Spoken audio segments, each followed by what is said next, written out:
So this lesson will be about finding derivatives and some basic rules in terms of finding derivatives.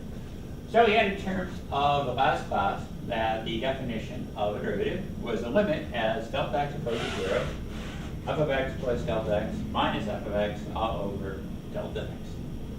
That is our definition of what a derivative is. Right? Well, in terms of notation that are used for derivatives, well, derivative again is just a slope, and so in terms of notation, you'll see derivative in terms of this dy dx, delta y delta x, which means basically change in y over change in x. The other way you'll see derivative notation is in terms of f prime. So that means in terms of finding my derivative. So those are notation, either dy dx or in terms of the prime notation. Either one is used when we're talking about a derivative. So we had that last week, in last class, we talked about derivatives. So if I said, okay, if f of x was given by x squared plus 2x minus 7, and I did this by the whole definition, then we had to say that this, and so we said, okay, that will be x plus delta x squared plus 2 times x plus delta x minus 7. We've expanded this before. This is x squared plus 2x delta x plus delta x squared plus 2x plus 2 delta x minus 7. And so we take that and we plug all those pieces into my definition here. So this would be the limit as delta x approaches 0 of x squared plus 2x delta x plus delta x squared plus 2x plus 2 delta x minus 7. That piece, which is the x plus delta as part of it, minus the original function, which was x squared plus 2x minus 7. All of that divided by my delta x. So this is the x plus delta x part. This is the f of x part. And then we wanted to simplify this, and so we look to see what goes away. And so the x squared and the x squared, the 2x and the 2x, and the 7 and the 7. And so what was left was 2x delta x plus delta x squared plus 2 delta x all over delta x. Okay? And then in terms of my top term, I see that delta x is common to everything, so we can factor out a delta x. So let's do that part. Okay. So we'll take the delta x out. So we got the limit as delta x goes to 0, and this will be a delta x out front, and this will be a 2x plus delta x plus 2 all over delta x. So these delta x's cancel each other out. And so we have the limit as delta x goes to 0 of 2x plus delta x plus 2. Right? And now we can plug in that delta x is 0, and so we find out that the limit here is going to be 2x plus 2. And that is my derivative for that. And now we find the whole definition. Now, of course, going through all the steps takes a while. So today deals with some easier ways of finding my derivative. So today just deals in terms of various rules, and the first rule is the power rule.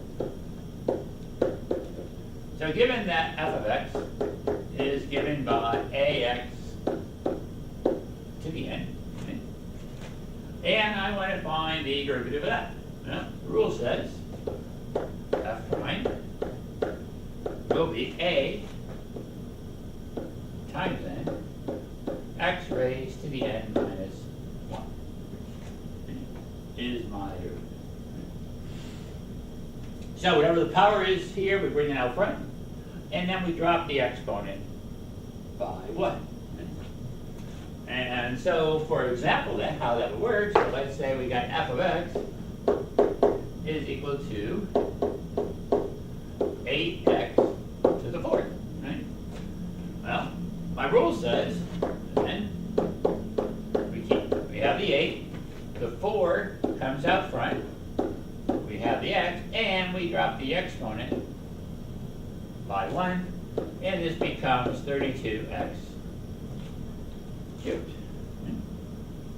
So that's what that rule tells us. We bring the exponent out front, multiply by the number that was out front, and drop the exponent by 1. Let me look in terms of now having something like this. So let's say f of x is now given by 6x to the 5th minus 7x to the 4th plus 13x cubed plus 6x squared plus 7x plus 9. And I'm going to take the derivative of this. So we can go through. So we got 5 times 6 is 30. Drop the exponent by 1, we get 4. Go to our next term. We get 7 times 4 is 28. Drop the exponent by 1, so we get a cube. We go to our next term. 13 times 3 is 39, and then x squared. Go to our next term, we get 12x.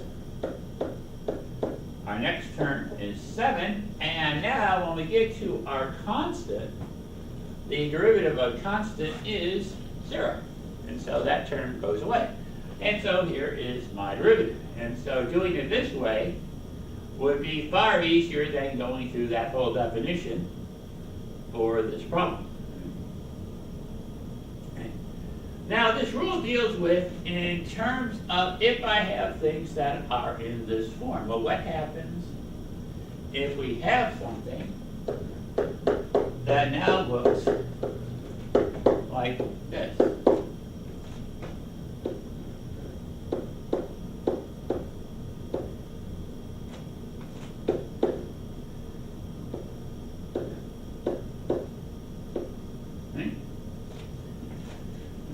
So this term is fine, it matches my form. This term does not, this term does not. So the first thing we have to do is rewrite it so everything is all on the same line.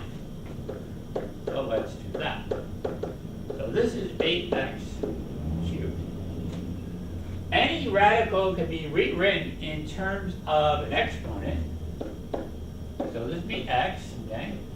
This goes on the top, the root goes in the denominator. So this 4 comes to the top, the 5 goes down there. So that becomes x to the 4/5, right? And then when we have this in the denominator, we can bring this up top, but then the exponent becomes a -3, right? So now that we have it all written all on the same line, now we can go through and do our derivative, right? And yes, fractions are part of calculus, so you do have to be able to deal with them, right? So again, my rule that we had, my derivative is going to be 3 times 8, which is 24, and then this will be x squared. Okay. We go to our next term. The number out here in front is a 1. So 1 times 4/5 is going to be 4/5 x. But now the exponent, okay? Well, the rule was subtract 1, right? So, 4/5 minus 1. Well, in order to add or subtract fractions, we need to have a common denominator. And so I could rewrite 1 as being 5/5. So 4/5 minus 5/5 will give me minus 1/5 for that one. And now we go to our next term, we'll have a minus 27. Okay? And again, it's subtracting 1. So if I subtract 1 from minus 3, we end up at minus 4. So my derivative for that one is going to be given by 24x squared, 4/5 x to the minus 1/5 minus 27x to the minus 4. So again, radicals, we need to rewrite as exponents. If the exponent is in the denominator, we need to bring it up front, and we do that just by changing the sign on the exponent. So everything must be on the same line.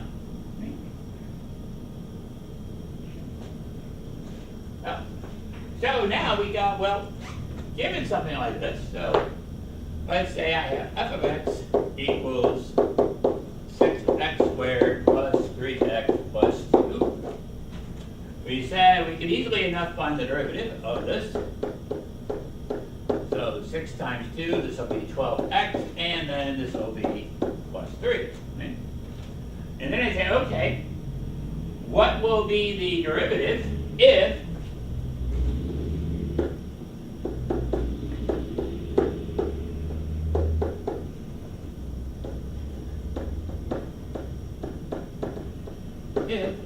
x is equal to 2. Well, all I have to do now is take my 2 and I plug it in.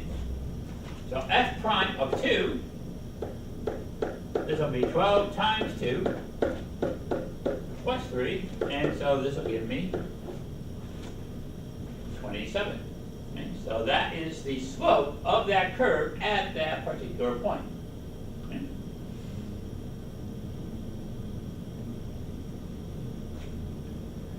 So we can find the slope by plugging in the value of x. Right? We can also talk about what is the equation of the tangent line of this curve. Right? So this curve, give or take roughly, is a quadratic curve, and it's going to be going out something like this. Right? And I want to know what is the slope of the tangent line at that particular point. So here's my tangent line, basically, would be going something like that. Right? We know the slope, we got that. Add 2, the slope of this curve is 27. Okay? Now what is the equation of this tangent line? Right? So what is the equation of the tangent line? Now we got the slope. We know the x value. I told you x was 2. We don't know the y value, but we can find that easily enough because my equation was y equals 6x squared plus 3x plus 2. Right? That was my equation. So if I take 2 and I plug it in, we can get the corresponding y value. So y equals 6 times 2 squared plus 3 times 2 plus 2. Now 2 squared is 4, 4 times 6 is 24, plus 6 plus 2, and so that'll give us 32. So when x is 2, y is 32, and we know the slope is 27, and so we can come up with my equation, which will be y minus 32 equals 27, x minus 2. And that would be that equation in point-slope form, and then we could rearrange that into slope-intercept form. So take this and solve it for y. So we get y minus 32 equals 27x minus 54. Add 32. Add 32. And we come up with y equals 27x minus 22. And that would be the equation of the tangent line to the curve at that point. So we can find our derivative, we can find the slope at a given value, and then we can also even come up with the equation of the tangent line at that particular point. Right? So the first rule was the power rule. Right? So that was my first rule. Okay? And again, everything had to be on the same line in order to do this. Radicals rewritten in exponents. Exponent was in the denominator, bring it up top, and then use my power rule, and I can get my derivative. Well, the next rule then for today is the product rule.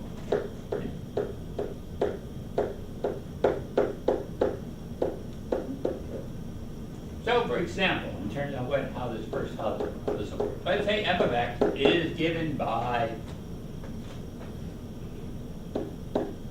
x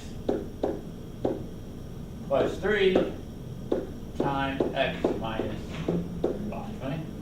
Well, we can multiply that out easily enough and get what this is. After all, this is just going to be FOIL method, and if I do this, I'll get x squared minus 2x minus 15. Okay? And now, if I take the derivative of this, we get that this will be 2x minus 2. Okay? Right. So we get that. So now let's do this same problem, but now we're going to do this by the product rule. Okay? So the product rule is this. The product rule says that if my function is given by f of x, where f of x is two things multiplied together, little f of x and d of x, then my derivative is going to be f of x times g prime of x plus f prime times g, right? Is what that says. Right? So let's use this rule to solve the same problem we just did by the old method. And so my problem was x plus 3, x minus 5. So f of x is given by x plus 3, x minus 5. Okay.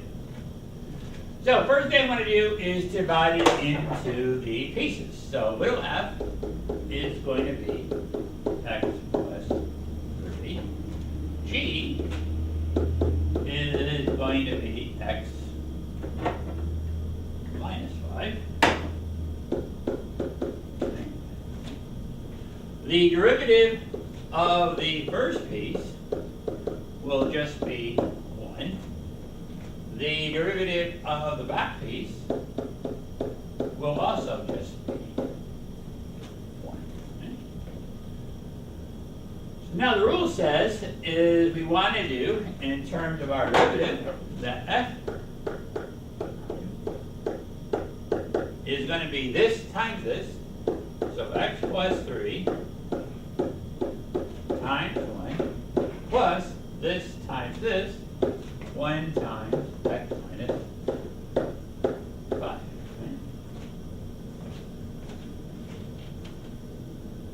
Well, x plus 3 times 1 will just be x plus 3. 1 times x will be x minus 5. This can be simplified to give us 2x minus 2. And so we find out that this gives me the same answer as when we did it this way. Now, of course, in terms of something like this, This is fairly straightforward and simple to get.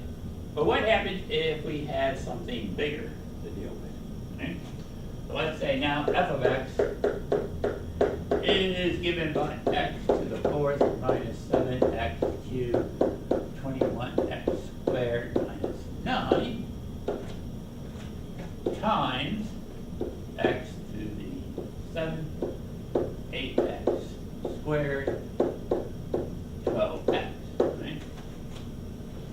Let's say I now wanted to solve that one, right? Well, multiplying those two together first would be a bit of work. Multiply that out. And so let's do this one by the product rule. Okay? So the first thing we do is we divide it into the pieces. So f will be x fourth, 7x cubed, 21x squared, minus 9. G will be x to the 7 minus 8x squared plus 12x. The derivative of the first piece is 4x cubed minus 21x squared plus 42x. Again, the derivative of a constant is 0. And then the derivative of the back piece is going to be 7x to the 6, 16x plus 12. Right? So those are our two pieces, and now it's a matter of putting them together. And so when we do, it's going to be this times this plus this times that. So my derivative will be x to the fourth minus 7x cubed, 21x squared minus 9 times 7x to the 6, 16x plus 12 plus 4x cubed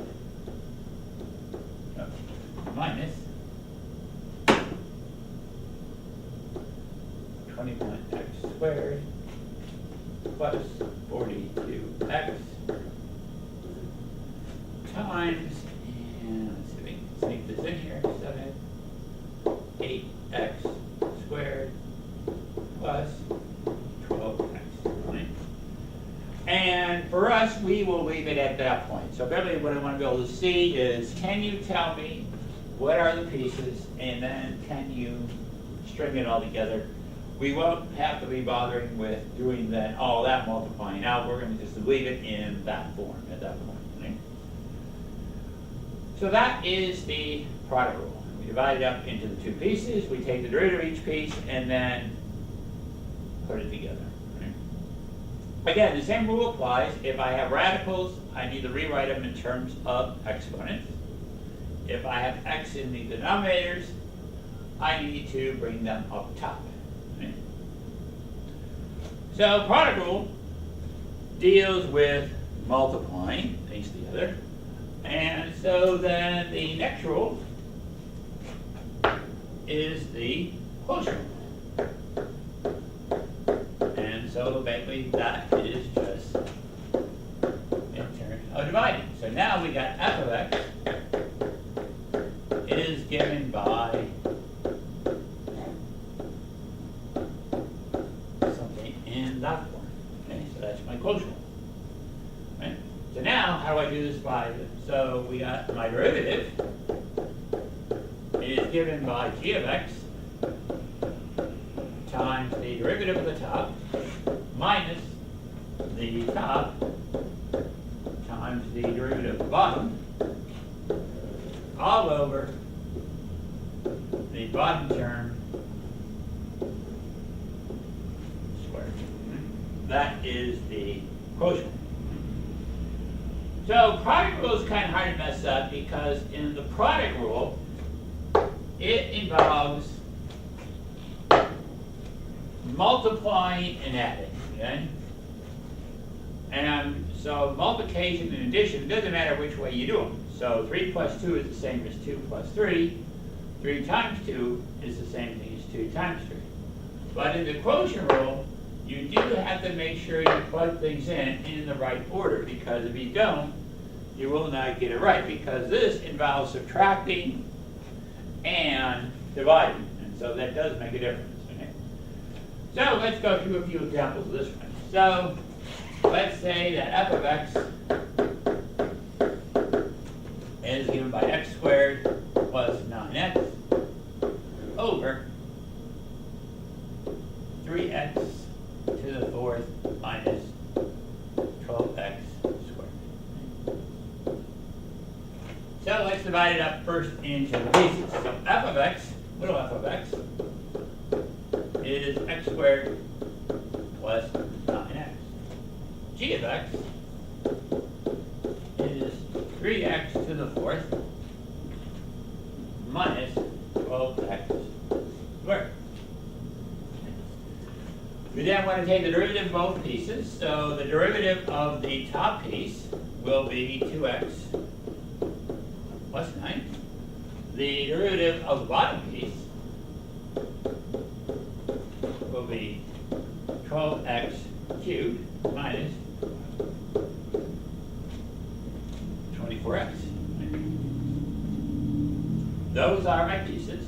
So the next part is to put those into the format for my rule. And so my derivative is going to be my g of x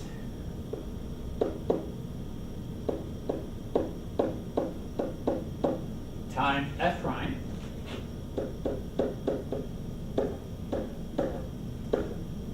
minus f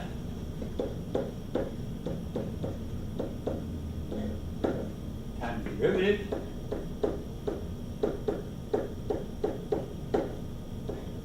and all of that over g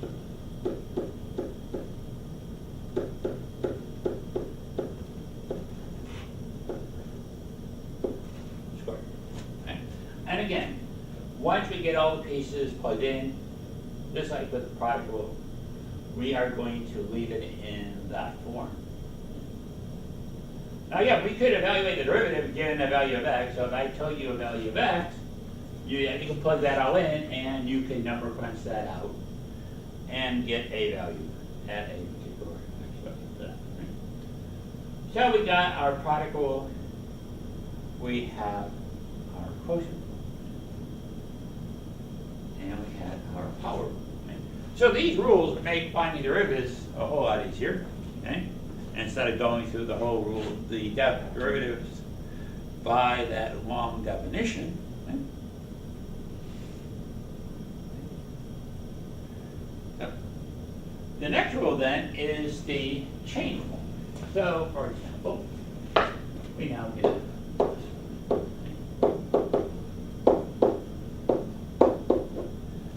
And so in terms of the chain rule,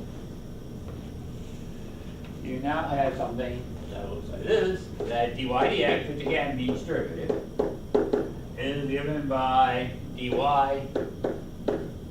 du du dx. Right?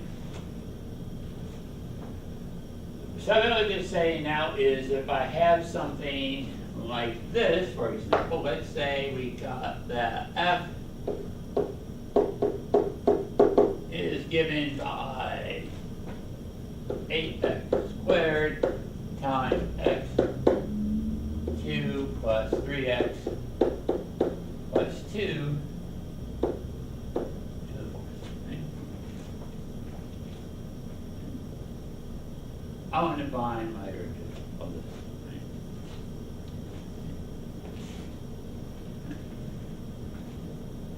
And actually, let's start with something a little easier. Let's do this first. Let's go to that term. I want to do the derivative. Well, I can say that u is going to be all that stuff in parentheses. Okay? Is that. I could then say that the derivative of this, du, is given by 3x squared 3. Okay?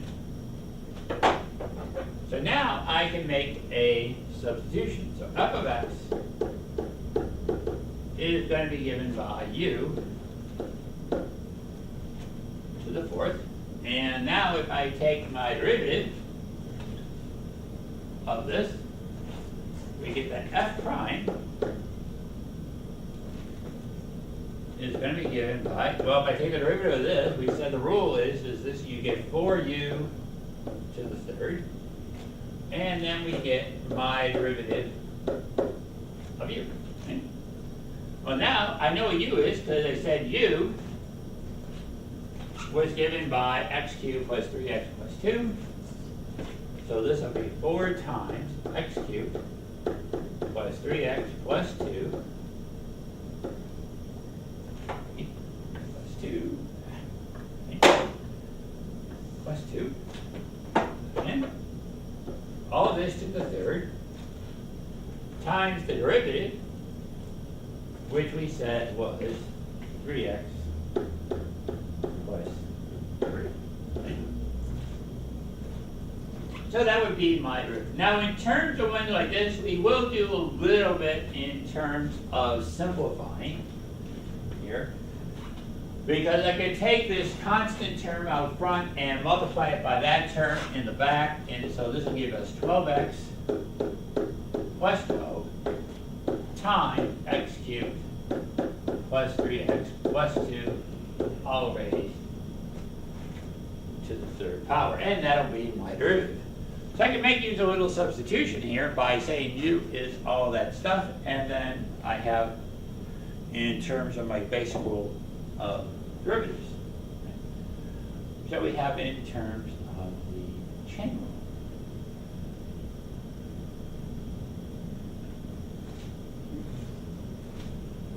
So let's do one more. So let's say now I have something like this. That f is given by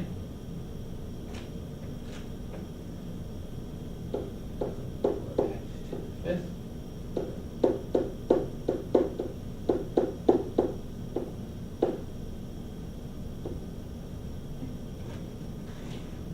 So in terms of this one, I got, well, it's multiplying, so I know it's product rule. So f is going to be 4x to the 5th. And I should just keep my notation straight. Let's go back to making this a capital F. Somebody said so. Okay. So that's my front piece. The back piece is given by this.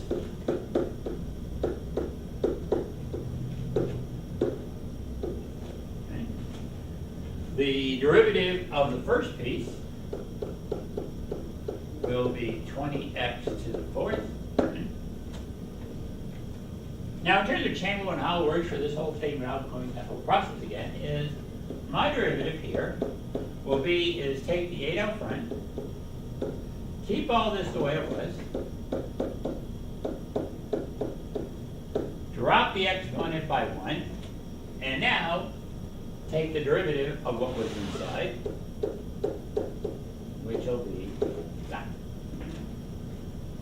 And then I can simplify that a little bit, and we get 16x plus 72 times x squared plus 9x plus 7, all raised to the 7. Right? So now I have my pieces in terms of the product rule, and so now it's a matter of putting them all together and writing out our derivative. And so the derivative here will be 4x to the 5th times 16x plus 72 times x squared plus 9x plus 7 to the 7 plus 20x to the 4th, and then x squared plus 9x plus be my derivative, and again, we're going to leave it at that point. So we had, in terms of, we now don't have to do it by that whole definition. We can make use of these various rules. So power rule, product rule, quotient rule, and the chain rule, and we can find our derivatives. Again, derivatives is the rate of change. It's a slope. How fast is it changing y over x? That's what derivatives are. Okay? And with that,